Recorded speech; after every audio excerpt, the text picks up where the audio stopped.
Hai, kenapa Mbak? Aku boleh curhat nggak? Boleh, tapi ingat ya setiap kali curhat yang masuk, Iya, jangan Cek. pernah menyebut nama siapapun termasuk namamu sendiri karena saya tidak ingin setelah viral kalian minta take down. Kenapa, Dok? Cek, biar aku aja yang telepon apa? Kenapa, Sayang? Kan kontrakku kan bulan ini kan jalan 1 tahun kan. Terus? Terus majikanku tuh tiap hari tuh ngomong gini, mau nggak renew, mau nggak renew. Sedangkan di hati kecilku tuh aku nggak mau renew, Cek. Terus? Aku nggak kuat mental lah di sini. Terus? Nah, terus majikanku tuh bilang kalau kamu renew nanti tak gaji lebih, kata dia kayak gitu. Terus? Terus aku bilang, makasih ya Singsang, tapi aku mau mikir-mikir dulu, aku mau pulang Indonesia, nggak usah pulang, kata dia kayak gitu. Di Indonesia kan kamu nggak punya keluarga, kata dia gitu. Terus aku bilang, aku mau pulang aja dulu. Terus dia tuh kayaknya menghoisam gitu loh, Mem.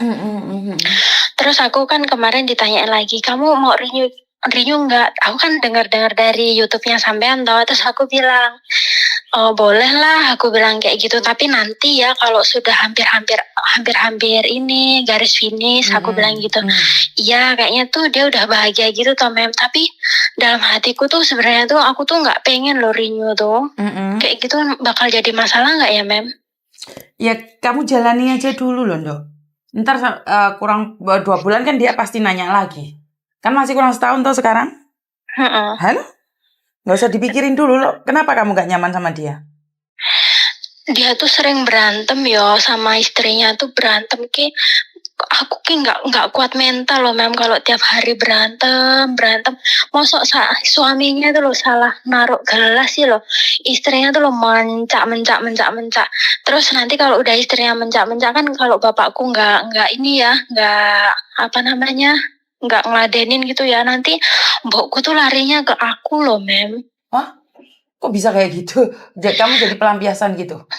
Iya, dia tuh sampai ngomong gini, dia tuh suka curhat sama aku tuh gini, dulu dia laki-laki tuh nggak punya uang, aku yang punya uang, aku yang beli rumah, katanya kayak gitu. Giliran sekarang udah punya uang aja semena-mena, padahal bapakku tuh nggak semena-mena loh, Mem. Oke, pikirannya mbokmu jelek loh.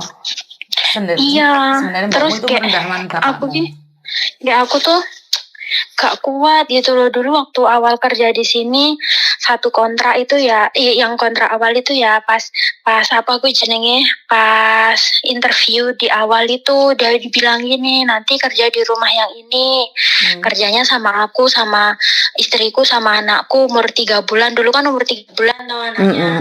Terus aku nyampe sini tuh ternyata itu dia sama ada neneknya. Terus aku tuh kerja 2 rumah gitu loh, Mem. Alasannya dia tuh gini, karena rumahku ini nggak cukup untuk kamar tamu, jadi aku nyewa rumah lain. Terus ini neneknya itu kan galak tuh, aku nyerah tuh itu, Mem. Nenek iki salah, kuwi salah, iki salah. Terus aku ki merasa, ya namanya dulu emosi ya, Mem ya. Aku ki merasa, aku kan kerjanya di kontra ini, kenapa kok kamu harus ada di sini, kok apa namanya, aku harus kerja di rumah yang ini juga. Terus aku lapor lah di agent itu nggak ditanggepin toh, tak telepon nggak ditanggepin, tak SMS nggak ditanggepin. Agentku tuh tak tanyain liburku kapan ya, lo nggak mau jawab, Mem. Dibaca lo nggak, di SMS dibalas saya nggak, di telepon boyo diangkat lah, kan aku anak kamu, nggak mau ngangkat. Terus akhirnya aku lapor lah ke KJRI, orang agentku kan nggak nolong, jadi kan aku lapor KJRI toh. Lah ke KJRI ya begitulah tanggapannya, sabar. Akhirnya kok ndelala, aku tuh emosiku kan tinggi ya waktu itu. Aku lapor ke labor.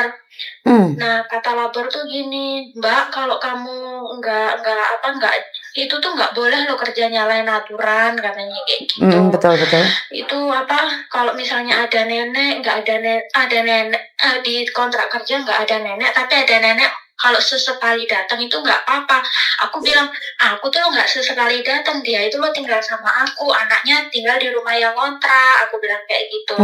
Terus kenapa kamu nggak betah? Itu neneknya jahat, suka ngata-ngatain aku, suka marahin aku di pinggir jalan sampai aku diliatin orang.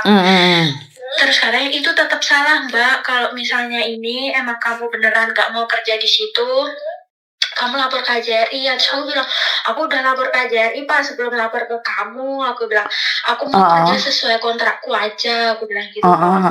Nah, delalah itu. Diam dulu sayangku. Nah, delalah udah apa namanya, udah lapor itu lapornya itu tanya nomor KTP ku.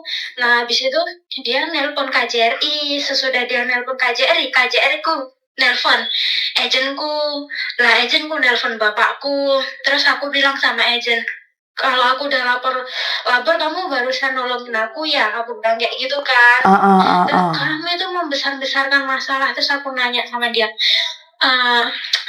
不好意思我都打电话给你，你都不听，我都给你 text 你都不看，我要怎么样啊？ Aku bilang kayak gitu toh. Nah, terus dia bilang gini, banyak kok Cece itu yang kerja kayak gitu, katanya kayak gitu. Nggak ada masalah loh. Kalau aku ada masalah emang salahnya di mana? Aku bilang, karena aku kan ngikutin peraturan itu. Betul. Terus dia bilang gini, kalau emang nggak niat kerja di Hong Kong, ini nggak usah kerja di Hong Kong. Terus aku bilang, kalau nggak niat jadi agent, nggak usah jadi agent dong. Kamu kayak gituin. Terus katanya kayak gitu, mau 5 wale, katanya kayak gitu.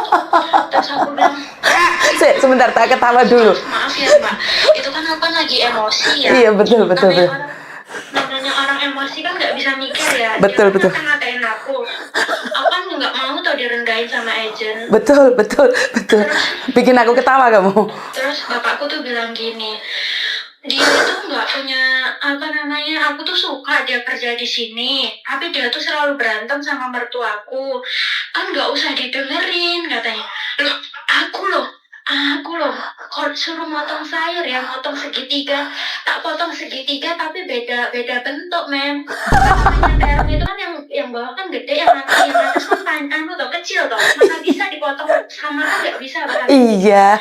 Aku loh kalau makan di restoran itu nggak mau makan bentuknya nggak sama kayak gini. Terus aku bilang, kan kamu nggak makan di restoran, kan ini sama aja nanti juga kan jadi tayak kan bilang gitu. Terus kata dia kayak gitu, aku nggak seneng ya kayak gini nih. Lah kamu maunya gimana, coba kamu contohin aku bilang kayak gitu toh. Terus dia tuh bilang gini, nah tak contohin kayak gini, padahal tuh dia juga motong tuh nggak sama, namanya pantat sama kepala kan nggak sama atau bentuknya. Terus aku bilang, terus kata dia kayak gitu, Suan lah, sama tuh puhui tuh ya wo puhui ya. Terus dia tuh jengkel toh kan, lihat dia ngomong ya tak jawab. Aku kan nggak mau tuh diem aja. Terus agentku tuh bilang gini, masalah kecil dibesar-besarin cuman gara-gara ada nenek kan datang ke situ karena bantu kamu. Terus aku bilang, aku nggak mau dibantu kok. Aku bilang, aku bisa nge-handle semuanya sendiri. Terus dia bilang gini, itu nenek nggak pulang ke rumahnya dia itu karena ada COVID katanya kayak gitu. Terus aku bilang, dulu perjanjiannya nggak kayak gitu kan, gajimu gede 5.500, emang dari awal gajiku 5.500. Terus kata dia itu gini, kamu tuh mau kerja apa mau ngomong aja tuh? Kamu nanya, kalau nggak ada jawab, nah berarti aku nggak usah punya mulut dong. Terus kata dia tuh, kamu boleh mau deh, kata dia kayak gitu tuh.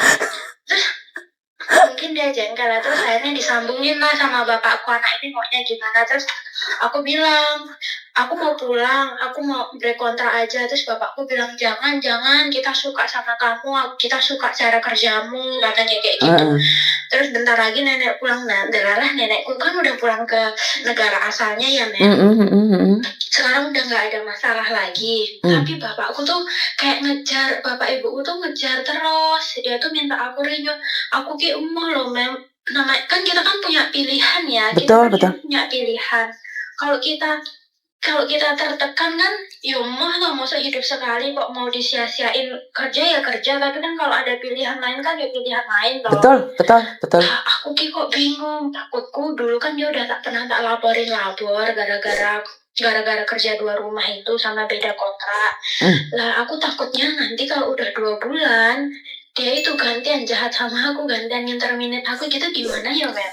Oke, ini adalah beda. Jadi satu hal itu adalah ketakutan yang menurut saya tidak beralasan. Iya, memang benar kamu takut karena kamu pernah meneror mereka. Tapi kamu meneror mereka kan karena kesalahan mereka, bukan kamu sengaja jadi penjahat. Ngerti nggak? Kamu cuma ingin membuktikan bahwa peraturan ya peraturan. Cinta ya cinta gitu loh. Peraturan dan cinta nggak bisa digabungin. Peraturan dan kasih sayang nggak bisa digabungin. Peraturan kalau nyolong ya di penjara. Tapi kalau kasih sayang nyolong ya udah dimaafkan gitu loh. Paham nggak maksudku? Jadi kita sedang berbicara dengan peraturan. Satu hal, kalau kamu merasa tidak nyaman, jangan dipaksakan. Karena taruhannya nyawamu 2 tahun ke depan. Ini yang pertama. Dan yang kedua, karena sekarang kamu takut mereka balas dendam, ya udah kamu kerja ekstra bagus. Tiba-tiba aja bilang apa itu 2 bulan sebelumnya, karena ini ada saya selalu bilang 2 bulan sebelumnya baru ngomong kalau mau pulang Indonesia. Banyak anak yang komen ke saya, ini kalau majikan yang bisa bahasa Indonesia atau majikannya jahat akan menyangka bahwa kita itu jahat. Jangan salah, kalau mereka baik kamu nggak akan bohong kan? Bener nggak? Jadi kenapa aku ngajarin kamu kayak gitu? Kalau kamu tidak berbohong maka kamu yang mampus. Kalau kita kenapa kalau majikan baik kan kamu nggak perlu seperti ini, Dok. Benar tidak?